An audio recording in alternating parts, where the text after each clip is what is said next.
মাতৃভাষাৰে জিনো আমি নতুন পৃথিৱী আৰু কৰ্মই ধৰ্ম ই আমাৰ মৰ্ম। এই দুটা শ্লোগানক আদৰ্শ হিচাপে লৈ যোৰহাটৰ চিনামৰাস্থিত চিনামৰা জাতীয় বিদ্যালয়ে বিগত 22 বছৰে এক ব্যতিক্ৰমী শিক্ষা পৰম্পৰা অক্ষুণ্ণ ৰাখি আহিছে। বিদ্যালয়খনৰ প্ৰতিষ্ঠাকালৰে পৰা ছাত্ৰ ছাত্ৰীসকলক কেৱল শ্ৰেণীকোঠাৰ চাৰিবেৰৰ মাজত আবদ্ধ কৰি নাৰাখি পুথিত লিখা শব্দৰ মাজতে শিক্ষা সীমাবদ্ধ নাৰাখি বাস্তৱ আৰু ব্যৱহাৰিক জগতৰ সৈতে পৰিচয় কৰাই দিয়াত গুৰুত্ব দি আহিছে বিদ্যালয় কৰ্তৃপক্ষই। এই বিদ্যালয়খনৰ শিক্ষা ব্যৱস্থাৰ অন্যতম বিশেষ দিশ হ'ল ছাত্ৰ ছাত্ৰীসকলক কৃষিৰ লগত বিভিন্ন দিশৰ লগতে কৃষিৰ সৈতে জড়িত কৰাই দিয়া। ইয়াৰ লগতে পচন সাৰ প্ৰস্তুত কৰা, ধান খেতি কৰা, ৰবি শস্য আৰু খাৰিফ শস্য চপোৱা, ধান গছৰ পুলি অৰ্থাৎ কঠীয়া ৰোপণ কৰাৰ পৰা ধৰি ধান পোৱা পৰ্যন্ত সকলো কৃষি কাৰ্য সময়ে সময়ে ছাত্ৰ ছাত্ৰীসকলক নিজ হাতে কৰাই আহিছে বিদ্যালয়খনত। এই ব্যৱহাৰিক শিক্ষাই ছাত্ৰ ছাত্ৰীসকলক শ্ৰমৰ মূল্য, আত্মনিৰ্ভৰশীলতা আৰু প্ৰকৃতিৰ সৈতে মানুহৰ সম্পৰ্ক গভীৰভাৱে বুজি পোৱাত সহায় কৰিছে। প্ৰতি বছৰৰ দৰে এই বছৰো ধান ৰোৱা কাৰ্য সফলভাৱে সম্পন্ন হোৱাৰ পাছত বিদ্যালয়খনৰ বাকৰিত আয়োজন কৰা হয় পৰম্পৰাগত নৌকা উৎসৱ। ছাত্ৰ ছাত্ৰী, শিক্ষক শিক্ষয়িত্ৰীসকলৰ উপস্থিতিত উৎসৱমুখৰ পৰিৱেশত এই নৌকা উদযাপন কৰা হয়। হাঁহৰ মাংস, বাহু মাছৰ লগতে বিভিন্ন ধৰণৰ অন্যান্য পৰম্পৰাগত ব্যঞ্জনেৰে নৌকা উৎসৱ পালন কৰা হয়। গীত, নৃত্য আৰু আনন্দ উল্লাসেৰে বিদ্যালয়খনৰ চৌহদ মুখৰিত হৈ উঠে। এই নৌকা উৎসৱ কেৱল এক ভোজন অনুষ্ঠানেই নহয়, ই ছাত্ৰ ছাত্ৰীসকলৰ বাবে এক জীৱন্ত শিক্ষাৰ পাঠশালা, য'ত শিক্ষা, শ্ৰম আৰু সংস্কৃতি একেলগে মিলিত হয়।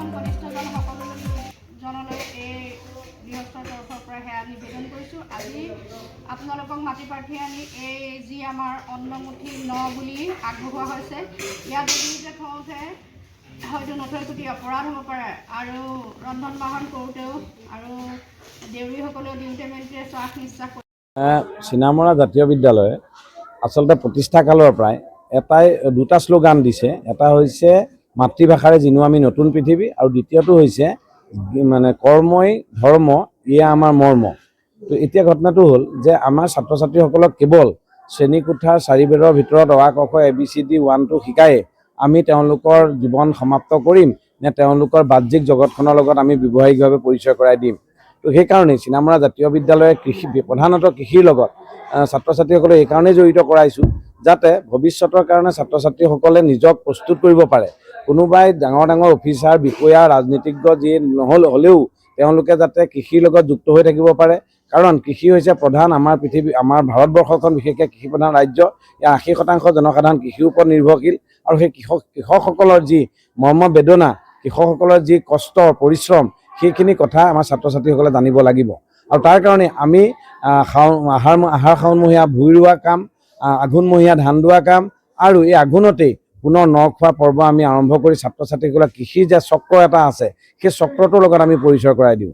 আৰু এইটো হৈছে আমাৰ সংস্কৃতি, অসমীয়া সংস্কৃতি। ন খোৱাটো এটা অসমীয়া সংস্কৃতিৰ অংগ। আজি এই ঘৰে ঘৰে পূৰ্বতে ঘৰে ঘৰে ন খাইছিলে, আজিকালি সেইটো কিছু কমিছে যদিও আমি আনুষ্ঠানিকভাৱে এই কথাটো ধৰি ৰাখিবলৈ বিচাৰিছোঁ। আৰু সেইকাৰণেই আজি আমাৰ বিদ্যালয়ৰ ছাত্ৰ ছাত্ৰী, শিক্ষক শিক্ষয়িত্ৰী, পৰিচালনা সমিতিৰ সদস্যসকল আৰু সাংবাদিক বন্ধুসকলক সকলোকে মিলি আমি এসাঁজ খোৱাৰ কাৰণে আজি ব্যৱস্থা কৰিছিলোঁ। আৰু আজি হাঁহ, বাহু মাছ আৰু অন্যান্য যিখিনি ব্যঞ্জন, সেই ব্যঞ্জনেৰে আমি আজি ন লগোৱা উৎসৱটি পালন কৰিম। ভাল লাগিছে। আমি আগতেও খাওঁ আৰু আজিও খাইছোঁ। আমি আচলতে অনুষ্ঠানো হৈছিলে, কোনোবাই গান গাইছে, বহুত উপভোগ কৰিছোঁ। আৰু মানে সদায় চিনামৰা জাতীয় বিদ্যালয়ৰ ছাত্ৰী হিচাপে সদায় গৌৰৱ কৰোঁ, কাৰণ আমাৰ বিদ্যালয়খন ব্যতিক্ৰম হয়। অকল ইয়াত পাঠ্যপুথিৰ যি শিক্ষা তাতে মানে সীমাবদ্ধ থকা নাই। আমাক ধান কটা, ভূঁই ৰোৱা, আৰু এতিয়া আমাক ন খোৱাও যি মানে অনুভৱ, সেই অনুভৱ দিবলৈ আমাক চেষ্টা কৰিছে। আৰু আমি বিদ্যালয়ক ধন্যবাদ জনাইছোঁ। আৰু ইমান ভাল এটা পদক্ষেপ লৈছে, প্ৰত্যেকখন বিদ্যালয়ে যাতে এনেকুৱা পদক্ষেপবিলাক লওক তাৰ আমি আহ্বান জনাইছোঁ। আৰু যথেষ্ট ভাল লাগিছে। আৰু 20 বছৰীয়া যোৰহাটবাসীৰ একমাত্ৰ ভৰসা প্ৰতিষ্ঠান ৰিয়া টি ষ্টল। হয়, যোৰহাট পুৰণি বালিবাট স্থিত বিজি পথত আপোনালোকৰ আপোন আৰু ভৰসাৰ চাহ, মিঠাই, বিভিন্ন সুস্বাদু সমৃদ্ধ বিপণী ৰিয়া টি ষ্টল।